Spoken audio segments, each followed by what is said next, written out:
Hey, e-commerce enthusiast, welcome back to our channel. For today's video, we're going to walk you through the process of activating SSL in your Shopify store.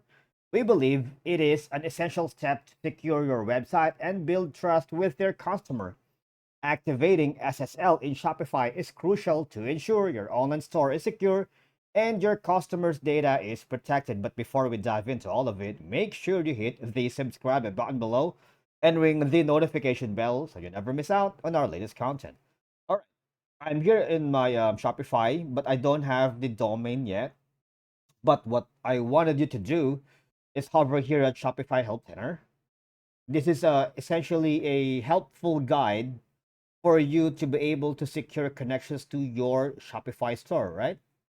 All right. So here, enabling secure connections to your Shopify store, that the data that your customers enter remains private and secure, and it will be achieved using a TLS, a transport layer security certificate, sometimes referred to as an SSL or secure sockets layer certificate that encrypts communication between your store and external content and publishes the content securely using an HTTPS instead of HTTP.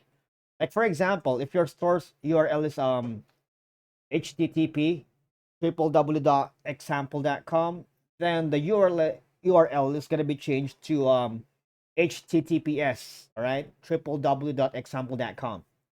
So when the TLS certificate is issued, if your customers use the original URL, they are going to be redirected automatically. Okay. Now, here we have a very informative uh, section here on acquiring a TLS certificate. Before all of that, you have to buy a custom domain through Shopify or transfer a domain to Shopify if you already have one. Since I don't have one, I might want to buy a custom domain first. Depends on the custom domain services. There's a lot of that offers that. So when you connect your third party domain to Shopify by changing our A record and C name record to point to Shopify, it may take up to 48 hours. So it'll take time depending on the traffic.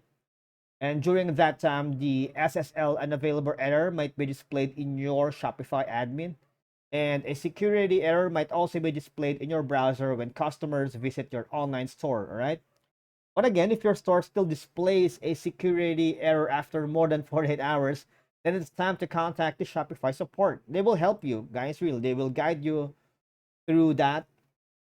And here, the last part is it's called the CAA records or the Certification Authority authorization. So they are the ones, and it is used to specify which certificate are allowed to issue certificates for a domain, right? So my suggestion is go here if you're having problems in navigating to acquire or activate your SSL. Since we don't have a domain yet, I can't demonstrate how it would look like. But when you have it, you might want to go here. Okay. Thank you for watching, and I will see you all in the next one.